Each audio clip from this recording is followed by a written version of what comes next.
வணக்கம். நான் doctor Karthikeyan, arthroscopy and sports surgeon at Royal care hospital. இன்னைக்கு நம்ம என்ன பார்க்க போகிறோம் அப்படின்னு பார்த்தீங்கன்னா, ஃபீமேல் அத்லீட்ஸ் விளையாட்டு வீராங்கனைகளுக்கு ஏற்படக்கூடிய ஹெல்த் ப்ராப்ளம்ஸ் பற்றி தான் பார்க்க போகிறோம்.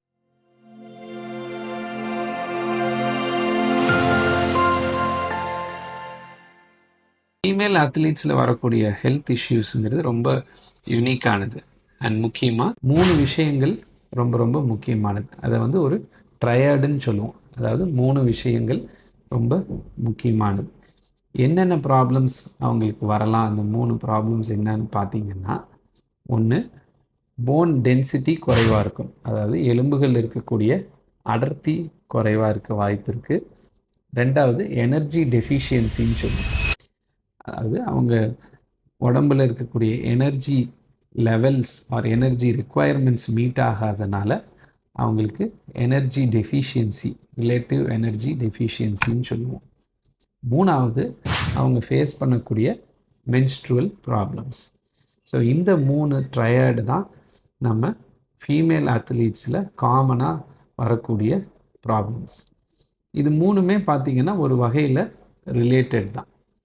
இதில் மெயின் ப்ராப்ளம் என்ன எதில் வருது அப்படின்னா, இந்த எனர்ஜி டெஃபிஷியன்சி, அதை ரிலேட்டிவ் எனர்ஜி டெஃபிஷியன்சின்னு சொல்கிறோம், அல்லது ரெட்டு.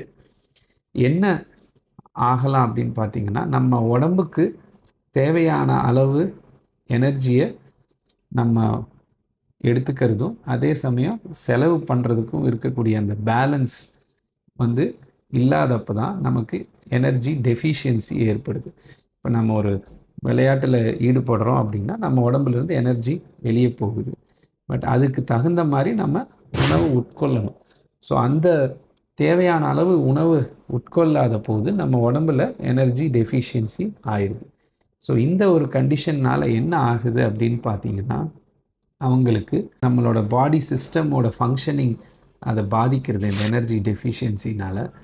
ஸோ அவங்களுக்கு ஹார்மோன் இம்பேலன்சஸ் வரலாம் அண்டு இம்யூனிட்டி லெவல்ஸில் குறைய வாய்ப்பு இருக்குது. அதனால் அவங்களுக்கு இன்ஃபெக்ஷன் மாதிரி ப்ராப்ளம்ஸும் வர வாய்ப்புகள் இருக்குங்க. அண்டு சில எக்ஸ்டெண்ட் பார்த்திங்கன்னா சைக்கலாஜிக்கல் ப்ராப்ளம்ஸ் வரைக்கும் வரலாம். அண்ட் வேரியஸ் சிஸ்டம்ஸோட ஆர்கன்ஸோட ஃபங்க்ஷனிங்கை இது பாதிக்கும். ஹார்ட்டு, கிட்னி ஃபங்க்ஷன்ஸ் மற்றும் நம்மளோட குடலோட ஃபங்க்ஷன்ஸை பாதிக்க வாய்ப்பு இருக்குது. ஸோ இந்த எனர்ஜி டெஃபிஷியன்சி அப்படிங்கிறது ஒரு முக்கியமான ஒரு ப்ராப்ளம்.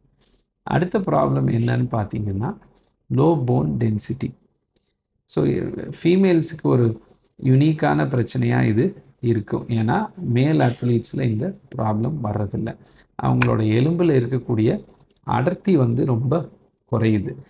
டு எந்த எக்ஸ்டெண்ட் அப்படின்னு பார்த்தீங்கன்னா, அவங்க ரொம்ப ஸ்ட்ரெயின் பண்ணி விளையாடும்போது அவங்களுக்கு அந்த போன்ஸில் சின்ன கிராக், ஸ்ட்ரெஸ் ஃப்ராக்சர்ஸ் அப்படின்னு சொல்லுவோம். ஸோ அந்த ஸ்ட்ரெஸ் ஃப்ராக்சர்ஸ் வர்ற அளவுக்கு கூட இந்த ப்ராப்ளம்ஸ் போகலாம். 3வது மென்ஸ்ட்ருவல் ப்ராப்ளம்ஸ். ஸோ என்ன மாதிரியான மென்ஸ்ட்ருவல் ப்ராப்ளம் வர்றதுன்னு பார்த்தீங்கன்னா, நார்மலி இந்த அமினோரியான்னு சொல்லி அவங்க மாதவிடாய் நடக்காமல் தடுக்கிறதுக்கு. அண்ட் இதுக்கு முக்கியமான காரணம் என்னன்னு பார்த்தீங்கன்னா, முதல்ல சொன்ன மாதிரி அந்த ஹார்மோனல் இம்பேலன்சஸ் இவங்களுக்கு காமன். ஸோ இதனால் ஃப்யூச்சரில் சில சமயங்கள் இன்ஃபர்டிலிட்டி வரைக்கும் கூட போய் முடிய வாய்ப்புகள் இருக்குது. ஸோ இந்த 3 பிரச்சனைகள் தான் ஃபீமேல் அத்லீட்ஸுக்கு வரக்கூடிய காமனான ப்ராப்ளம் அல்லது ட்ரையடுன்னு சொல்லுவோம்.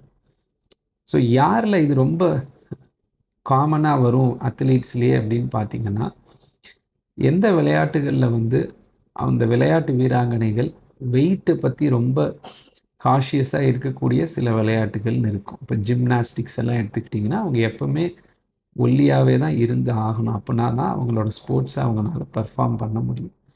ஸோ அந்த ஒரு ப்ரெஷரில் அவங்களோட உணவு பழக்க வழக்கங்கள் எந்த மாதிரி இருக்கும் அப்படின்னு பார்த்தீங்கன்னா, ரொம்பவே ஃபுட்டை ரெஸ்ட்ரிக்ட் பண்ணிக்குவாங்க சிலர். ஸோ அந்த ஃபுட் ரெஸ்ட்ரிக்ஷன்ஸ் இருக்கும்போது தான் நம்ம சொல்லக்கூடிய அந்த எனர்ஜி டெஃபிஷியன்சிங்கிற ஒரு ஸ்டேட்டுக்கு போவாங்க. ஸோ அந்த மாதிரியான அத்லீட்ஸில் ரொம்பவே நம்ம கவனமாக இருக்கணும். அவங்களோட எனர்ஜி அடிக்குவேட்டாக கிடைக்குதா அப்படிங்கிறத நம்ம பார்த்துக்கணும்.